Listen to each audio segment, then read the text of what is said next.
My name is Maria Sweeney, and I'm with Cannabis License Experts. I wanted to thank everyone who's joining us today to participate in our New Jersey cannabis industry expert panel, answering all of your questions about the cannabis industry in New Jersey.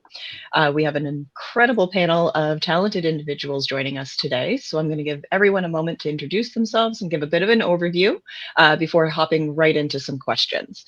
So let's start with Amber Boss. Do you want to give us a little bit of an overview of yourself there, Amber?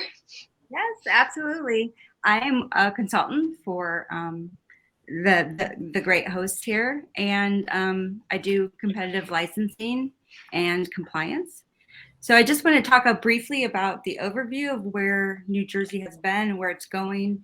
If anyone's been along for the ride, it's been explosive, it's been ever-changing, it's been exciting. There's been winners and there's been losers. But it all started in 2019 when they expanded their medical cannabis program, which landed, 4 businesses, vertical licenses as alternative treatment locations, and it's gone from there. Of course, we're in recreation now, the second round. Well, it's this ever evolving round, and the interesting part of where they've gone from the standard application process to this latest round is adding conditional licensing, which is an abbreviated type of license to encourage new business owners or new people into the industry. And it gives them 100 days to finish completing the more traditional application. So that's where that is. Very interesting way to it.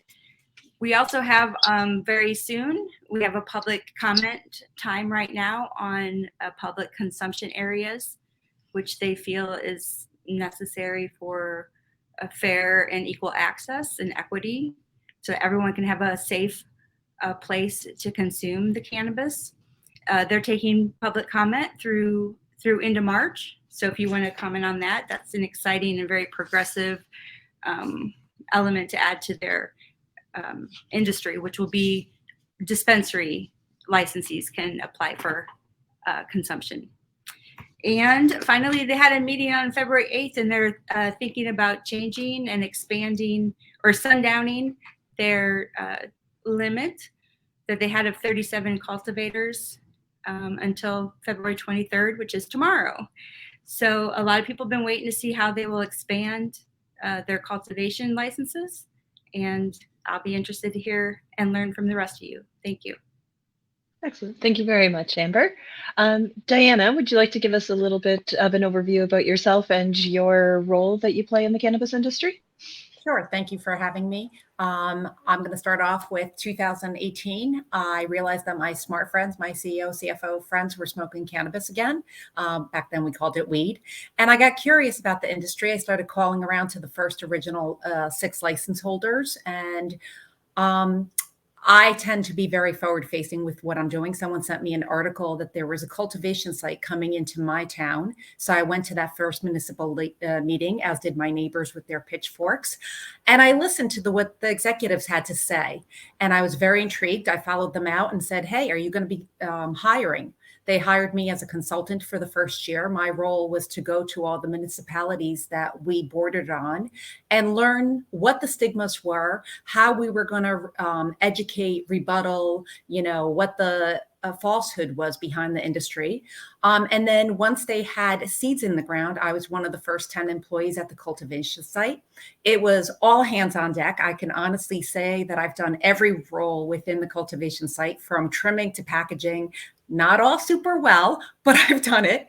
Then we opened 2 dispensaries. And once again, my role was to be the face of the company, make sure that our host agreements, community agreements were followed through. The legal municipalities found me. I would give them tours. I made sure, whether they wanted to see the cultivation site or the dispensaries. The New Jersey State Bar Association found me, and, I would give them tours. And then a year and a half ago, I started my own firm, Higher High. And so now I do events. I'm hosting my second annual Cannapreneur Conference at Fairleigh Dickinson University. Last year, we had Sam Delgado, the vice chair of the CRC, as our keynote speaker. In a couple of weeks, I'll be announcing this year's keynote. And we're hosting our next event on April 21st. So thank you for having me. And that's my role, is to educate. And my second portion of my company is I'm also building a wellness company at the same time, because I'm a yoga instructor and I really see the benefits of cannabis in a holistic fashion. So thank you. Thank you. And I would love to talk to you about that afterwards, just as a Awesome. side note. All right, so let's lead into Tony Gallo. Thank you again for joining us and sharing your wonderful mind with our group again today. Thank you very much. So I'm Tony Gallo. I'm the managing partner of Sapphire Risk Advisory Group. We are the oldest national security consulting company in the cannabis industry. This is our 10th year anniversary. In that time, we worked with about 800 cannabis clients in 35 states. I am from New Jersey, Carteret, New Jersey. Went to New Jersey City University, where I got my bachelor's degree. So I'm a Jersey boy. Currently in New Jersey, we have about 130 clients in this round that we're working on. And this is actually our fourth round of applications. And we started in 2014. I think my first one was in Egg Harbor. We've helped open Terrace 10 in Boonton Township, Apothecary in Phillipsburg. We working with 13 of the ATCs for medical, just Open Valley Wellness in Raritan, and probably have about a half a dozen build outs in progress right now in New Jersey, and about 100 clients in various stages from the application. We work with most of the major application writing companies in the United States, and we focus primarily on the security section, the conversion round in New Jersey, and really excited to be talking to people about New Jersey again. It's one of my favorite states because it is my state, and looking forward to any questions that might come up that I can help people with. Excellent. And just so everybody tuning in, if you haven't heard Tony yet, he will share lots of information. So feel free to ask those nitty-gritty questions, and we will get to them throughout the session. All right. So next we have, and welcome, Brett McComber. Hi, everybody. My name is Brett Maycumber. I'm owner-operator of Cannabis. We are an ancillary support company focusing on business operations, compliance, marketing technology. We've been in business for about 5 years now. I moved to California in about 2017, and shortly thereafter had the opportunity to kind of join the industry. My background is in IT, technology, business development, and infrastructure. Also participate with a number of nonprofits within the cannabis space, NORML being one of my favorite organizations. Through them, we're able to facilitate a donation program in California that gets free medicine to people who really need it through the local supply chain. And then I've also been involved in a community college in Long Beach, where we present an 8-week workforce development class. And I teach the inventory compliance class, Introduction to Track and Trace, for that as well. So just very fortunate. I've been a lifelong cannabis consumer, very passionate about the plant. And now, like a lot of us, I'm able to transfer my professional skills into this industry and support the community from a perspective as a business owner, not just a consumer. So happy to be here. Thank you. Excellent. Thank you for joining us. Next, let's move into Barrick Blackwell. Would you like to tell us a little bit about yourself and your team? Yeah. Thanks, everybody. Barrick Blackwell with Zoned Properties. We are a commercial real estate company that solely focuses in the cannabis space. We've been around for almost a decade now and are operating in about 10 states, have been active in New Jersey for about 18 months, specifically with this new round of licenses, assisting applicants with all the real estate requirements, including finding compliant real estate, which has been a challenge. We'll get into that later, but we do everything from site identification to brokerage, and we also invest in properties ourselves. So really anywhere that there's new licenses being awarded, we tend to be extremely active. So excited to dive into the details today with everybody, and looking forward to the conversation. Excellent. Thank you very much. And last but not least, we have Christina Burke. Thank you so much. Hi, everyone. My name is Christina. I am the business development manager over at CanGen Insurance. My background in insurance has existed for the past 8 years, 2 of which have been in cannabis specifically. So it's a very exciting industry to be in. Insurance can be a bit boring, but I promise cannabis insurance is exciting and very important. CanGen has actually been in the space since early 2008. We write in all 50 states. We can write large MSOs all the way to the small mom and pop shops, which is kind of a mix for New Jersey especially. So it's important for everybody to understand, no matter the size of your business, what insurance you need. We cover all lines and everyone in the cannabis vertical, as well as ancillary businesses. So excited to dive deeper and give an overview of the insurance needed. Wonderful. Thank you all once again for joining us today. And just to let all our viewers know, we are missing one gentleman, Brandon Chewy, who's the CEO of Shorganics LLC and the Ashbury Park Cannabis Community. He sends his apologies and regrets. It was a very last minute but unavoidable reason that he is not with us today. But if anyone has any questions specific to him, please feel free to put them in the chat, and we will forward those to him so that he can get back to you when he is available. All right, so let's move into all the important stuff. So let's start with Diana. Can you tell me a little bit about what educations do the different municipalities need and why? Well, as you probably know already, New Jersey is a home rule state. So the municipalities really get to opt in or opt out of whether they're going to allow the license classes of license in their town and what classes of licensing. And I think what they need the most is what I like to call hand-holding. They really need to understand what the industry entails. So if they're going to allow a cultivation site, they really need to take a field trip and go see a cultivation site, educate themselves, watch videos, because I think most municipalities deal with so much that they haven't had time to educate themselves on what it is. A dispensary, for example, oh my God, they're going to be selling weed. No, it's really a retail space. It's a retail space that, if done correctly, comes in and matches the feel and the energy of your town, and comes in and operates under the same hours that your town would operate.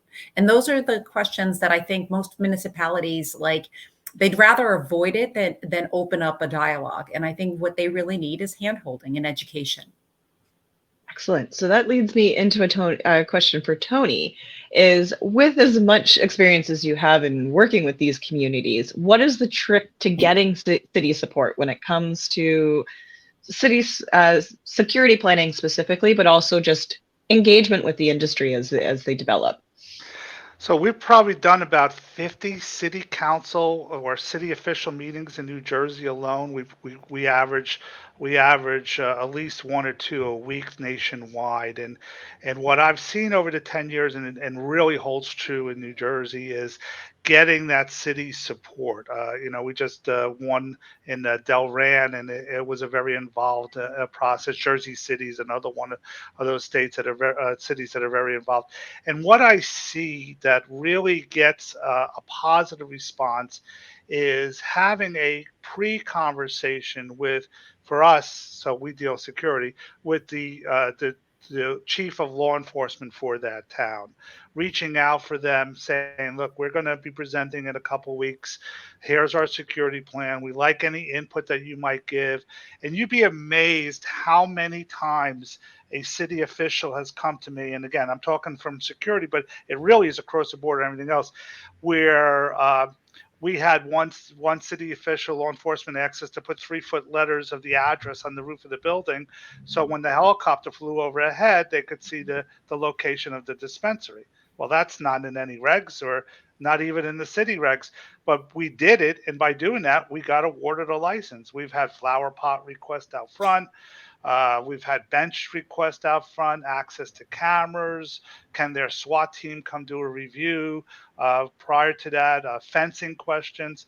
And a lot of times that goes a very long way, because that law enforcement official is going to have a conversation, the chief, with the city council or the city zoning, and give approval. We just in another state in California they were giving out 4 licenses, and we had 3 clients, and all 3 won those licenses, and it was just simply because the chief said, basically using a New Jersey expression, they're good guys, and we got the good guy approval there. So that's the secret sauce with us, and that's why we've done over 50 in New Jersey alone.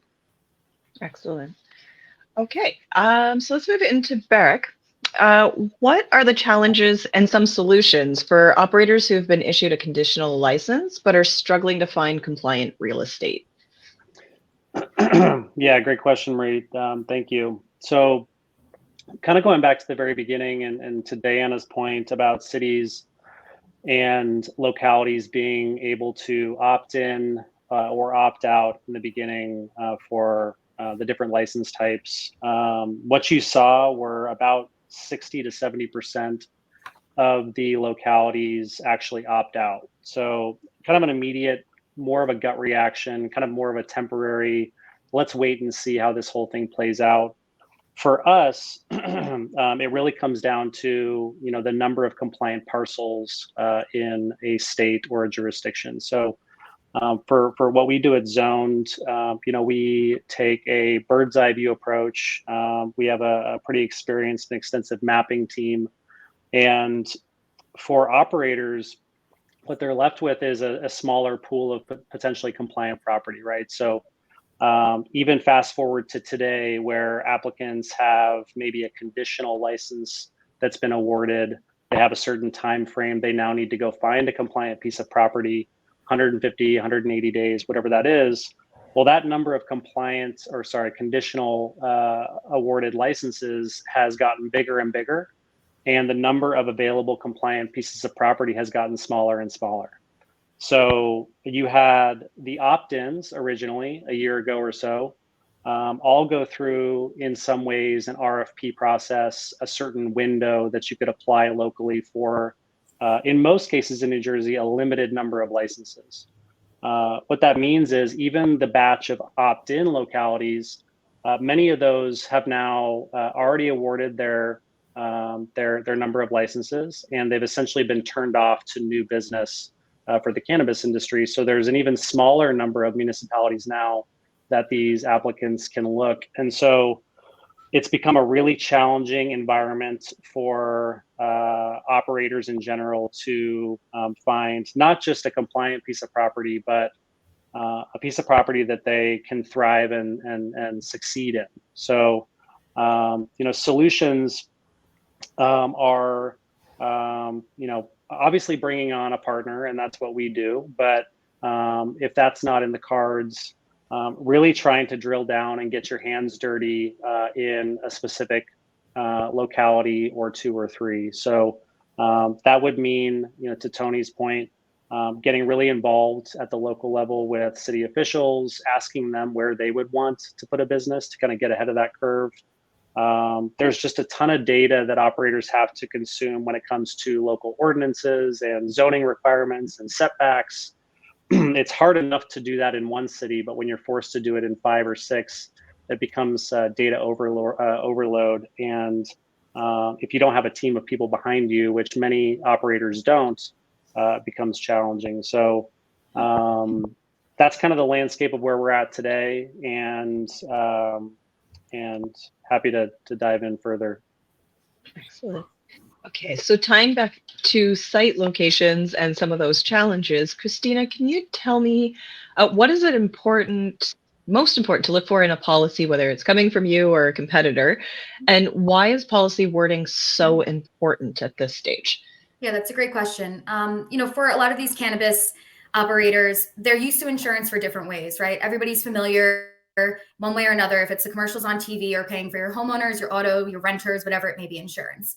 A lot of the insurance we get is from a standard market. So the policies are all pretty much the same. You may have different limits of coverage based on where your home is or what your home looks like, or, you know, things like that, when maybe in your home or what kind of car you have, as opposed to a different policy, but it's a little bit more standard. For cannabis, since it is federally illegal, this is an excess market. And all of those little policy wordings can make a huge difference between different competitors and can really leave you with a lot of coverages that you thought you had originally. So it's very important to make sure that, one, that you're working with a insurance company that understands that you're a cannabis operator. That might sound a little absurd, but there have been many, many policies that have been sent in my direction where they say, hey, can you look over this? Turns out that their agent may have rated them as a flower shop, a florist, which obviously if a loss comes in, they're not going to cover that because you're not selling roses, right? So it's making sure that first you are representing yourself correctly to the broker that you're working with, and making sure that they're also taking that to the proper carrier to get the wording that you need. So for policy wording, it's also important based on what you sell. A lot of these shops now, dispensaries, retail shops, are selling vapes. It's 2023. Vapes are really everywhere. You want to make sure you have a policy that does not exclude vapes, especially if it's more than 1% of sales, which it most likely probably would be. Another really important thing is also to ensure that if you are a grower, you want to make sure that you have full plant life cycle coverage and not just coverage on your finished stock or your seedlings or your vegetative plants. You want coverage on all of it. And you want the limits of what you believe your plant is worth, because most of you have probably spent near part of the last decade perfecting what kind of plant you're going to be growing, what strain of something, or deciding what you want. You obviously want to make sure it's covered to the limits you need. So policy wording is extremely important. It's important to understand what you are covered for and what you are not covered for, and understanding where those loopholes are, where a carrier can then deny a claim, and making sure that you are prepared and willing to fight for it and that you have the right grounding for it. Perfect. And thank you for talking through my coughing fit there. Are you okay? Appreciate that. Yes, the coffee just went the wrong way. Okay, so tying insurance back to security, Tony, what is the biggest security concern in the cannabis industry? And let's kind of keep it specific to, New Jersey for today. Well, so it's the same thing across the board. So I've been in retail my whole life, well over 20 years. We'll leave it at that. Director of security for Stearns Department Stores in New Jersey. If you remember them, you're as old as me. Arnett Strauss, Sears. I wasn't based in the Hackensack office. And the same thing that you see in cannabis, you see in other similar retail businesses. And a lot of the cannabis industry does not understand that until it's a little too late. And that is employee theft. Now, when I say employee theft, it doesn't always have to be the employee stealing, but the employee doesn't understand what they are doing is hurting the margins. Where you have employees who do not understand cash management, where you have employees who do not understand the margins and handing out maybe merchandise to their friends or taking merchandise to themselves. I would say roughly 70 to 80% of all the losses in the cannabis industry could be attributed to the team members that work for you and the employees that work for you. We do a lot of work in established states, Colorado, Oregon, Washington, California, who have maybe 10 years on New Jersey, and they are learning now that they have to manage their business like a retailer. Diane said it perfectly just before. You're in a retail space, and in New Jersey right now, I would say that's the biggest concern when it comes to security. Is a lot of the new owners in New Jersey do not realize that A, they're managing a retail space, and B, they have the same retail problems. You don't really have shoplifting problems. You have very minor break-in problems. You almost have no robbery problems if you do it the right way, but you do have employee problems, and there's a big deficiency there. Perfect. Thank you for that, because that leads me into my next question for Diana.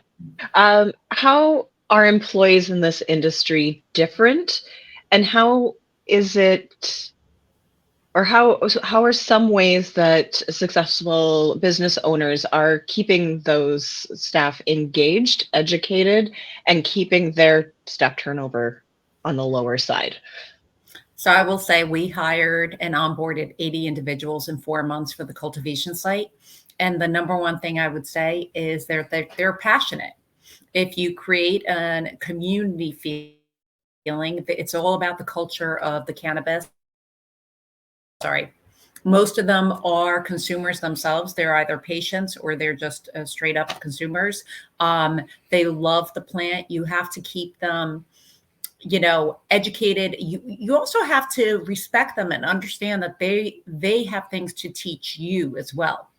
Because I think any employee that's engaged in such a fashion, we would have them come and do job fairs with us, because no one can speak on the industry better than someone who's actually doing it.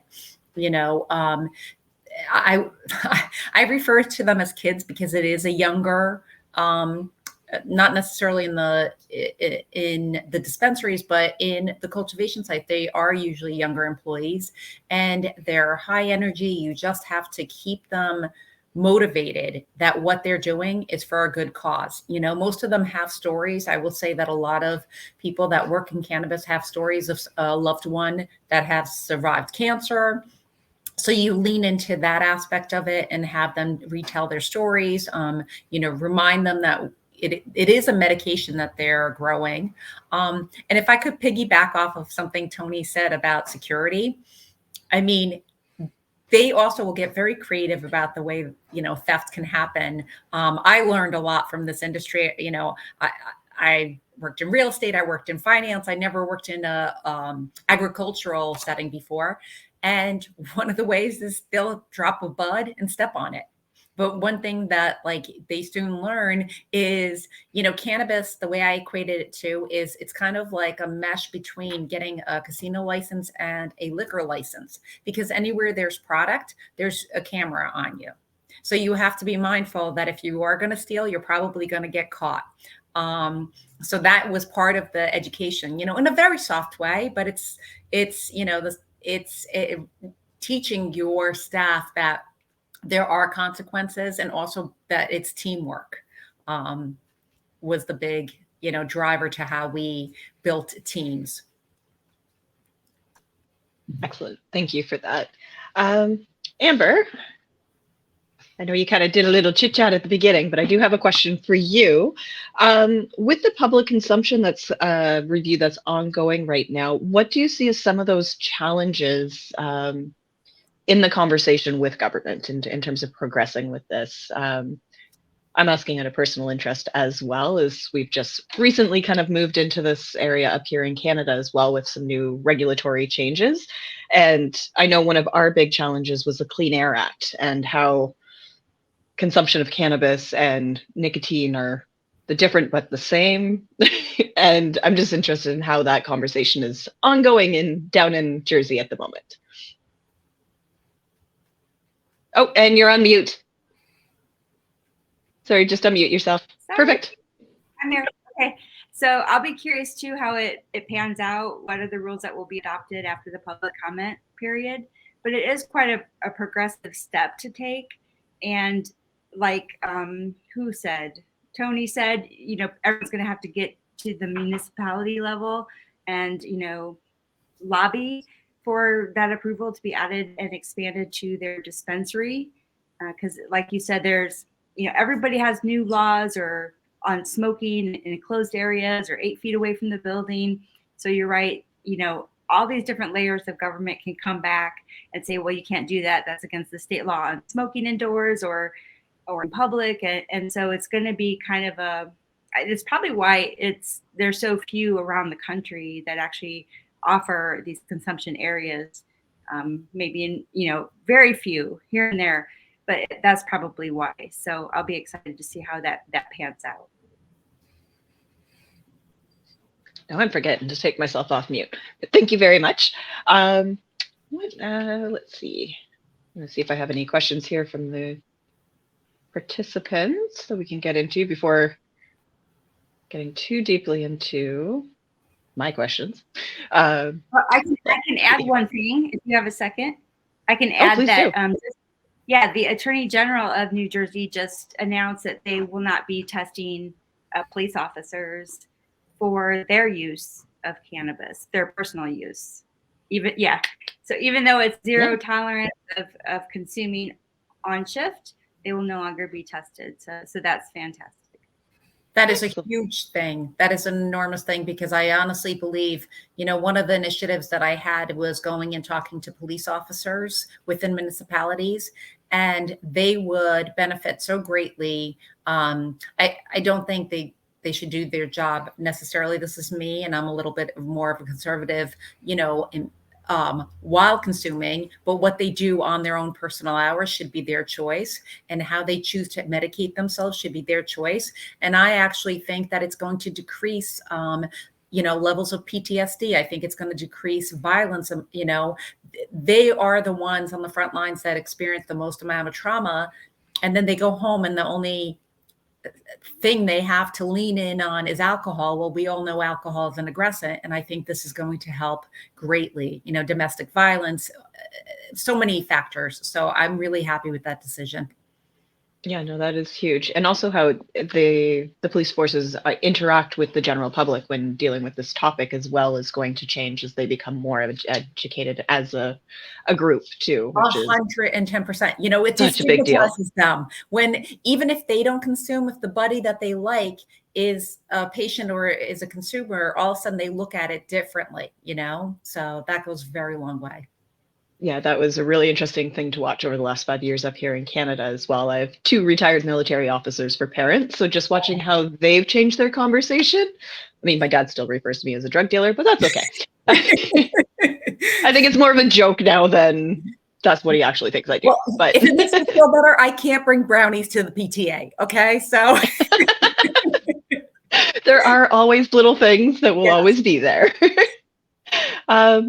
Okay, so let's see, what do we have next?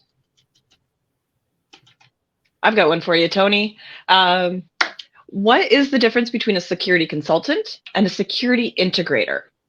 So we do not sell any product at all. We sell no safes, no cameras, no alarms, no guard services or anything like that. We work as an advisor. So a consultant really is the terminology consultant really sweeps the cannabis industry from one realm to the other. But then there are people in my field that are integrators. So all of the integrators, let's say in New Jersey, they would be my clients or my vendors. And what we do is much like an architect would do. We would design the security for these facilities, which is what we currently have built out 120 cannabis facilities across the United States when it comes to the security part of it. And as a consultant, we would advise the owner, the client, or the GC on what kind of cameras should be used. And then an integrator would come in and install it. So obviously, both are very important. Both have a very serious role in the cannabis industry. But there is a difference between bringing in somebody directly who actually installs cameras to design your security. And the way I equate it to is if you were going to build a house and you wanted to put a bathroom on the second floor, but you've never built a house in your life, you would never call a plumber to get a price on how much to put the bathroom on that second floor because you would have no idea of what the price would be.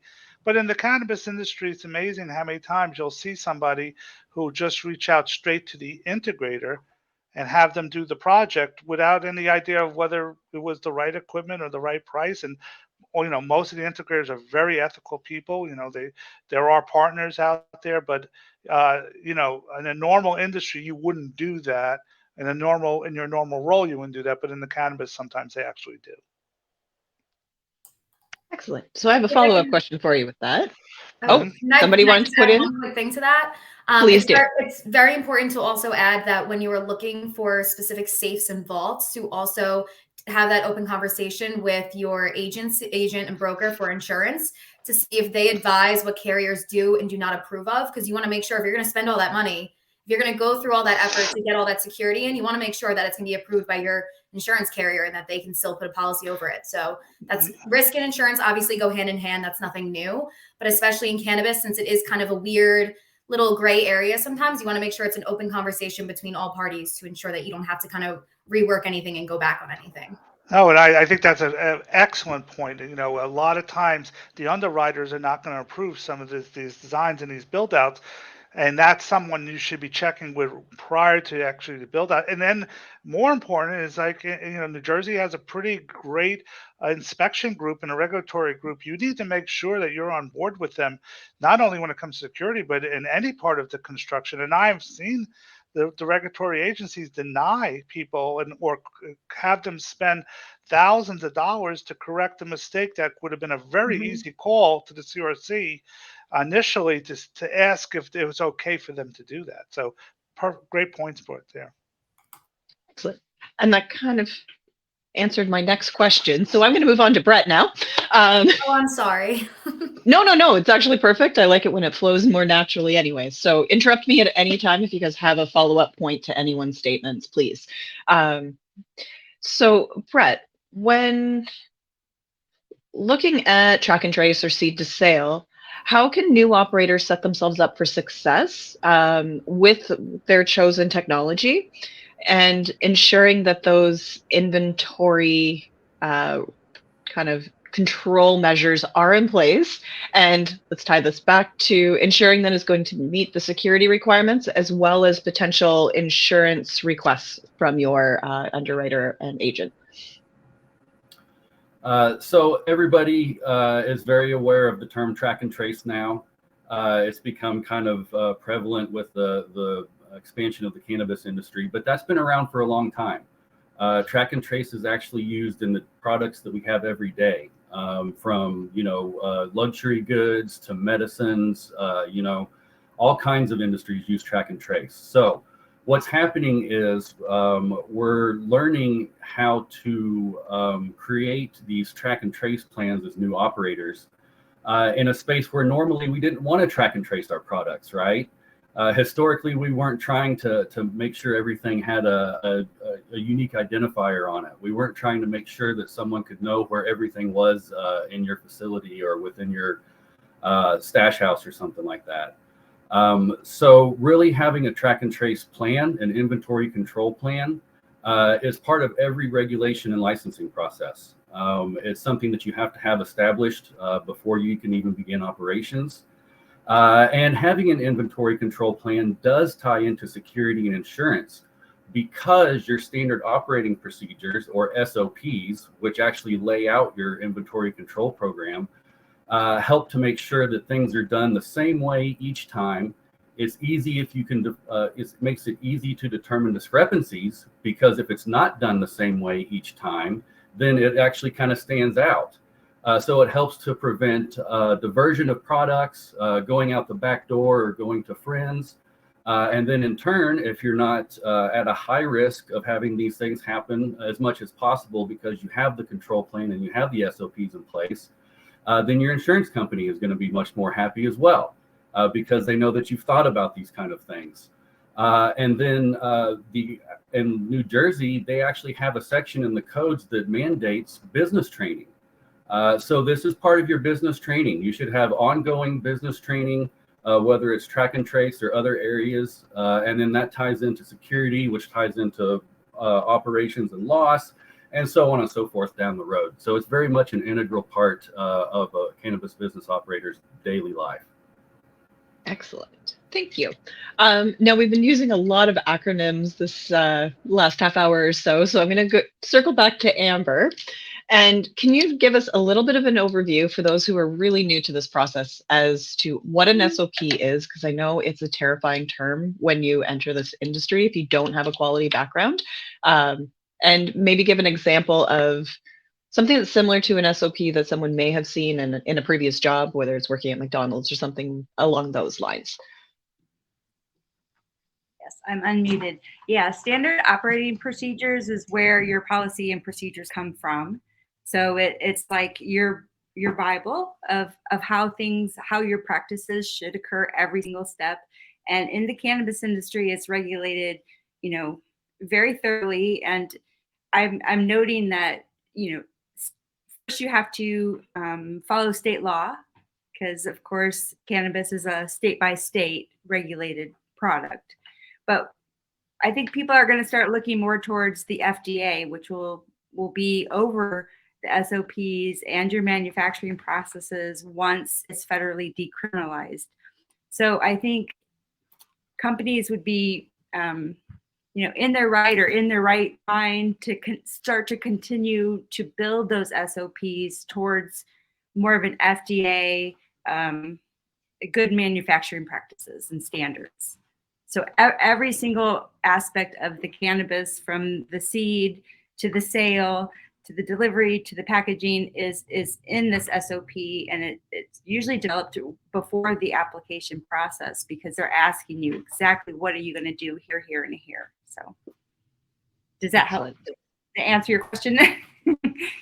Yes, it does. Okay. I just know kind of when I was transitioning from legacy over, that was one of the things I found most scary. And I was lucky enough to be able to go to school after federal legalization for quality assurance, but it isn't something that's attainable for everyone. So just knowing kind of what the terms mean does take away some of that fear and allows them to kind of prepare for what's coming for them. If I could also add something again one more time, I'm going to keep Yes. probably inserting things because insurance comes Nope, in keep weird going. ways. But the one piece of advice, the better you are at understanding your SOPs and understanding, you know, the track and trace and all of that, and being on top of everything that you're releasing and sending out into the public and selling and, you know, distributing, is that you have a great idea, if like a clear image if something goes wrong immediately. So when your product liability policy has to come in because you have a product recall issue and you need to take something off the market, you have a clear idea of where something went wrong, what to do next time to improve it. So your days of not operating are much shorter than somebody who had no preparation in this situation.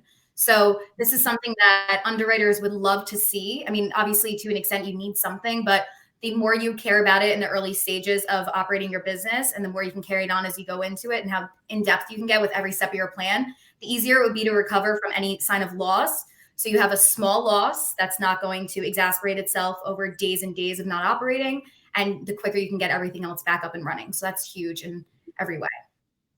I just want to chime in. So there is a difference between application SOPs and the day-to-day SOPs. And I don't know if everyone realizes that when you apply, the state of New Jersey is asking for specific SOPs. But what they want is an understanding of you, that you understand what is going to be required once you run the business. But you're not really submitting what actually the SOP to run that business is going to look like. So I'll give you again what I do. I'll give you an analogy. You're going to tell the state of New Jersey that you're going to have a robust robbery awareness program that's going to and educate the employees on how to prevent or how to reduce what would happen if there was a robbery, and then what the employees would do in case there was a robbery.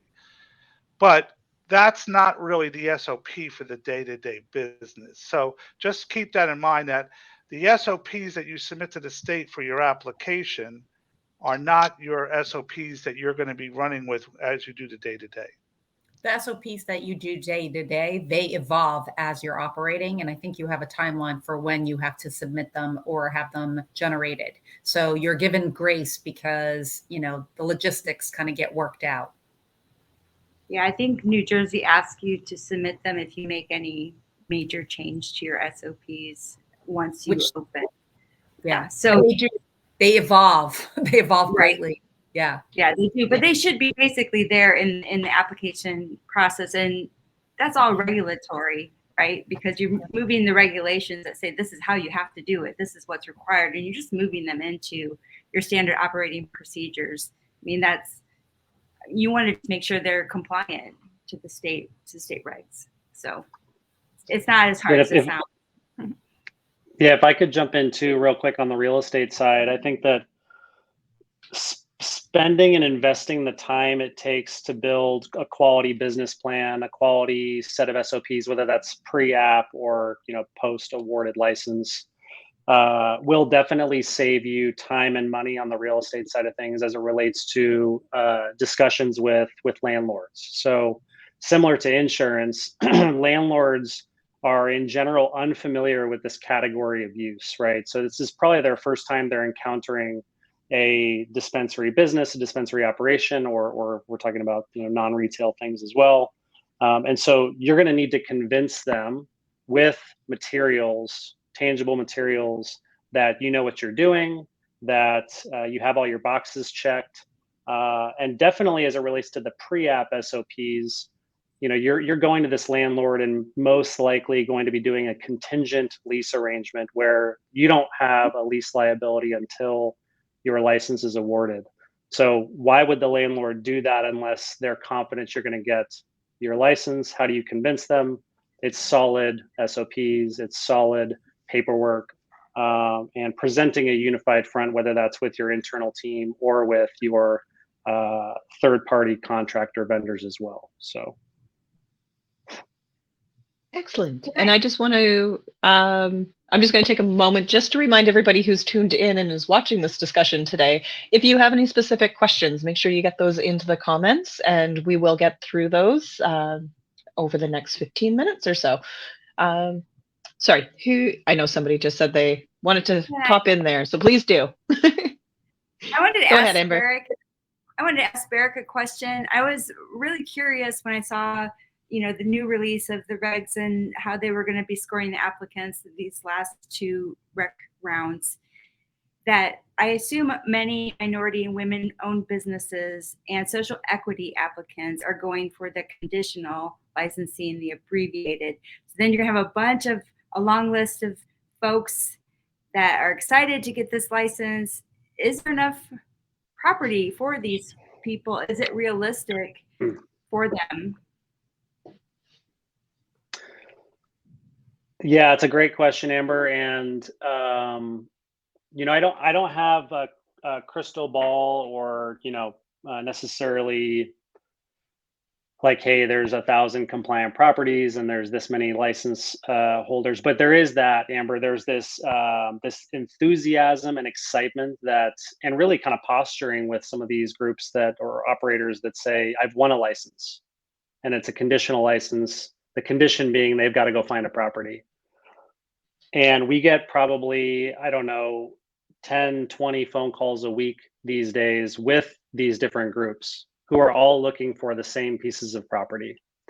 So it's a really difficult environment right now. I think that the solution is going to have to be some, and this is maybe a too general of a statement, but some leniency from the state in terms of timeline, right? So like, obviously I think people are getting extensions. I think people are being able to work with those kind of hard deadlines, but you're talking about probably a couple of years until you have enough municipalities that opt back into the program or issue new licenses. Because like I said in the beginning, a lot of the opt-ins, originally, these municipalities decided to cap the number of, let's just use dispensary, for example, cap the number of retail locations. Usually it's like 1, 2, 3 in that jurisdiction, and they've already issued those licenses. So I'm really not trying to be doom and gloom, but I'm trying to say there's going to have to be a lot of patience here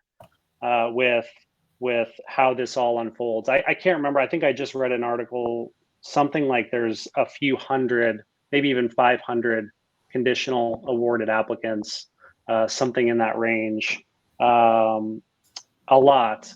And even in some different states where there's a limited cap at the state level, cannabis real estate's hard as it is. And so in an area where, a densely populated area like New Jersey, where real estate prices are already elevated, it's challenging for a retailer not to just settle on something they find and end up paying who knows what, right? 3-4 times market rent. And so those are the things that we're trying to combat right now, and making sure that people don't get into situations where, sure, they get their location open, but they have to close in 2 years because the rent factor is too high. So it's a difficult time, but I think that there's a lot of really smart people working on it. And to Diana's point, education for the municipalities, education for the state regulators is extremely important. Thank you. So yes, thank you everyone for insights. And kind of taking those statements, I'm going to kind of go through each of you and get you to kind of put in a little bit of information or kind of your 2 cents on this before getting into some of the questions in the chat again. But when it comes to destigmatization, liability within the industry, the conversations that need to kind of happen within communities, what is each person's number 1 piece of advice for new business startups when engaging in these conversations, be it with their local communities, their families, their business levels, opting in, trying to sway that conversation in the favor of the industry? And let's start with Diana, and then we'll go around the circle. So I would say that I learned as being community outreach that it really started with me. Like it started with opening up the conversation with every single person that I would talk to, just incorporate it naturally.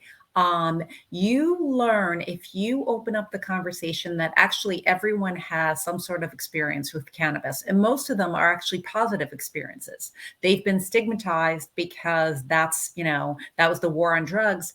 But if they know someone who's been treated for cancer, they know someone who's been treated for, I'm a patient advocate, so I always approach it from the patient side. They know a child that is using it for epilepsy. And if you open it up, that conversation that way, all of a sudden they look at it and go, oh, I never equated the two together, that it's not this horrific thing. And as far as the municipalities, I really do think the stigmatization is because they're undereducated. They don't know what's coming in. They need, they really need bus tours to go around to dispensaries to understand. Most of them don't want to take that leap, but that's that really is what's needed. And, I think the liability is if we don't educate, then people, and I've already seen this, people have a negative experience with products. And then they tell their friends. What do they say about like restaurants? If you eat at a great restaurant, you don't shout it out from the world. But if you have a bad experience, you tell everyone, right? The steak was horrible. Like that's the same thing with cannabis. Is like patients go into a dispensary, they're underinformed, especially new consumers. They come out uneducated. They spend $60 on a vape pen. They have no idea how to use it. They're frustrated, and it's the industry gets a black eye. So education is key. Okay, and thank you very much. And Tony, what are your 2 cents to share with people about engaging in these conversations? I'm gonna chime in with the education thing. Especially at city level. I had a fire department in New Jersey tell me that they won't respond to the fire because the cannabis will get the firefighters high, but they will respond to paint fires and other industry hazards and liquor stores. Because they don't understand the product. And then I had a police department in New Jersey who felt that they were going to have to hire extra police officers because of the crime that is associated with cannabis industries, but not aware that statistically over the last 10 years, crime has actually lowered in dispensary areas because of the number of security that's required around that neighborhood. Now you're adding guards, you have better lighting, you have better cameras, the parking lot's much cleaner. But again, these are 2 misconceptions that you have to get over the hurdle. We used to say it's not nuclear waste that we're selling a plant. So again, exactly what Diane says is it's that education. And a lot of times, I'll tell you, overwhelmingly, it's those conversations that you then get that buy-in and that support, even from city council, where you'll have somebody who's opposed to it, but not really understanding why they're opposed to it, and I've had people say, well, they're not going to. I'm not. I don't want needles all over the parking lot after they leave a dispensary, and I'm like, okay, well, let's have this conversation now. So really, it goes back to education.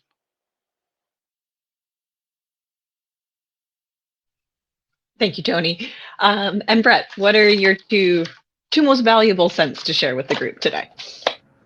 Yeah, definitely having a plan around your education, using cohesive terminology within your team and your company. Everybody doesn't have to say the exact same thing, but you do want everybody providing the same message using the same terminology. It just goes a long way in helping people who are new to cannabis to really start to grasp the complexities of cannabis, both of the plant, of the business, of the social things around cannabis. So just having that plan and being a team that presents a unified front is important for that community and education plan. Excellent. Thank you very much. And Barrick, from the real estate side, what is the most valuable info that you think you should be sharing with this group today? Yeah, I think in general, just having more of an open mindset, having empathy and kindness, showing kindness to other people's opinions, and kind of putting yourselves in their shoes, whether you're talking to a landlord, an agent on a property, a municipality. Nothing is going to get done overnight, and there's no sense in trying to kind of be narrow-minded and trying to railroad any sort of opinions through anybody. That's not going to get anything done. So we try to just kind of carry that with us wherever we go. And I think that people could benefit from just a little bit more kindness in general. So that's what I'll leave with everybody. Excellent. I do find that something our industry does well. Agreed. Christina, from the insurance side, you've shared some very valuable information so far, but what is the number one thing we haven't touched on or that you want to repeat so that people do not forget it? Well, I would say kind of part of it is obviously have empathy, be kind, but also advocate for yourself, advocate for what your operation, your company is going to be standing for, that you're not doing anything illegal. I mean, obviously you're not, you all know that, but make sure you convince other people that you're not, that you deserve to be working with companies that are also as great as you. You deserve for people to take you seriously. You deserve for your operation to be successful in every way. And make sure you just keep advocating for yourself and everything that you've been doing and all the hard work you've been putting in. I think that's very important. I think that's something that goes a little bit underrated in this industry a bit. I think that people are so used to not speaking up about all of the great successes about their cannabis operations because they feel like it's still a little taboo in that sense to kind of almost not brag, but, you know, a little bit of bragging about how great you guys are doing. And that's always good to do. It's always good to show off the great innovations you may have and how you can kind of help everybody else. So I say that that's one thing, obviously education, of course, but also to add that in. Excellent. Thank you. And Amber, from the regulatory and licensing side, what is number one, other than contacting CLE for all their needs? Yes, of course. Well, I'd say even New Jersey, like many applications around the country, you know, it starts with the seed in the application. If you're sincere, it does ask you, what is your community engagements going to be? How are you going to educate both, you know, the consumer and the neighbors, and how are you going to give back? So that's the first thing you're going to do in your application. I ask that everyone be sincere in what they're saying. And again, like Tony said, go to the municipality and ask them, what do you need in your community? How can we destigmatize this effort together and make sure no one's abusing or there's not illicit things happening? Like, how can we work together? Because there was, I think it was Massachusetts that had these really great social equity and community plans in their application. But when your health inspector comes and looks at your facility to see if you're in compliance, they're not going to check if you're doing what you said you were going to do in your community action part of the application. So I'd be sure to hire someone that is engaged with the community and outreach and doing what you say you were going to do from the very beginning. And you know, looking at the crime statistics and how you can lift up the people most impacted by the war on drugs.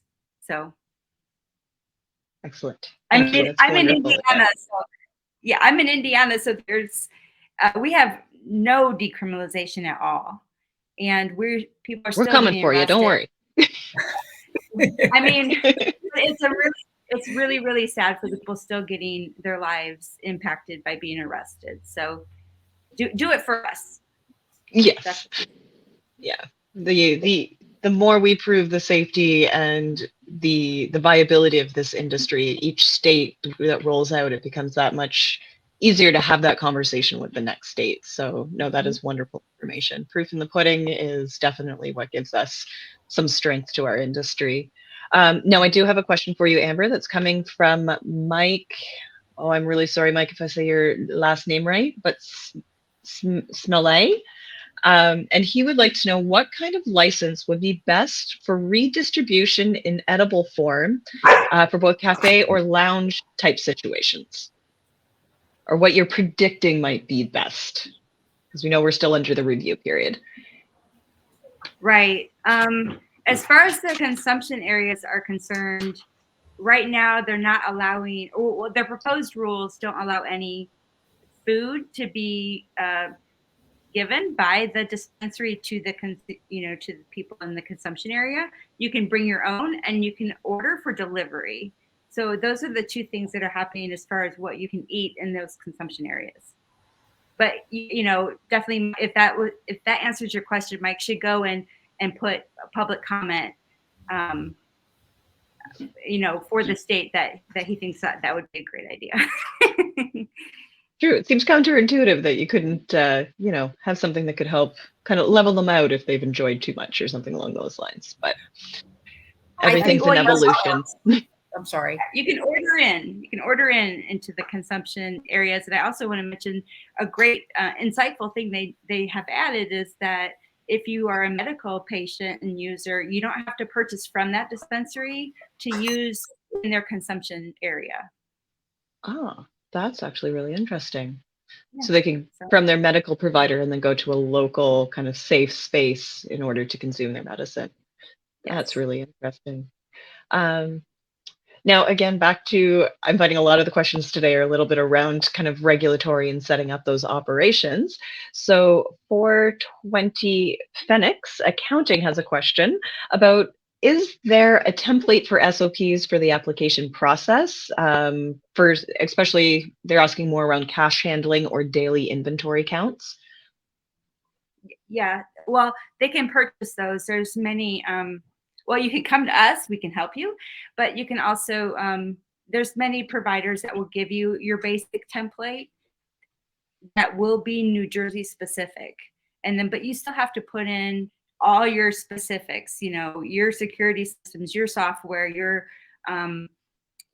daily limit of cash on hand. And, so you do have to personalize those, but if you can simply get a template, buy it, several $1,000s, I assume, and fill it in. The thing I can recommend is the most important thing that they're going to score on is that it's compliant to the laws and to the regulations. So no matter what you do, just make sure if it says you can't have more than $500 cash limit at the end of the day, that's what it says in your SOPs for applications. Practice what you preach in those SOPs. Okay. Yeah. And now Mike had another question, and I know we've kind of talked about this already, and I'm thinking, Mike, if you want to email us at the info line, we can provide you with some more information about this. But as an overview, what is an SOP and who could they talk to about all the technical parts of licensing?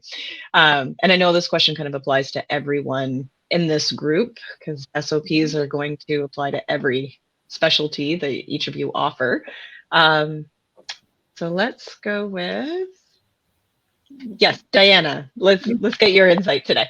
Mike, just so you know, the New Jersey Small Business Action Center actually has a technical assistance program that I would refer you to, and they could, Jessica Gonzalez is actually running that program right now.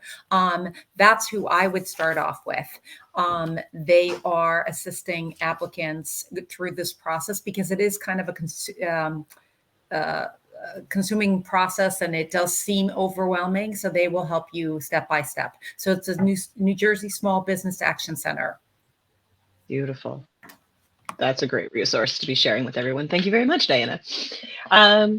Okay, so we've just passed over the 1 hour mark, and I know everyone's time is very valuable, so I don't want to keep anyone from your next appointments and your customers who are relying on you. But just before we do sign off, does anyone have any last minute, anything that they want to share with our viewers today? Yes, I'm going to do a shameless plug because why not? Go for it. My firm Higher High is hosting a Cannapreneur conference at Fairleigh Dickinson University on April 21st. So please put that in your calendar and join us. Excellent. Anyone else want to do any plugs or share any info about your organizations, or just thought it's something that is genius that we all need to know about? And no. Okay. So everyone has shared some great information today. Oh, Tony, are you waving or Sharon? Okay, waving. All right, perfect. So again, I'd like to thank all of our panelists today for taking the time and sharing their valuable insights into the industry as it develops and continues to emerge and normalize. If Anybody has any questions we didn't get to today, please feel free to email the link at the bottom of the page that you're seeing on your screen, and we will pass those on to the relevant individuals who you've been listening to today. So again, thank you very much from Cannabis License Experts and our team of experts who joined us today.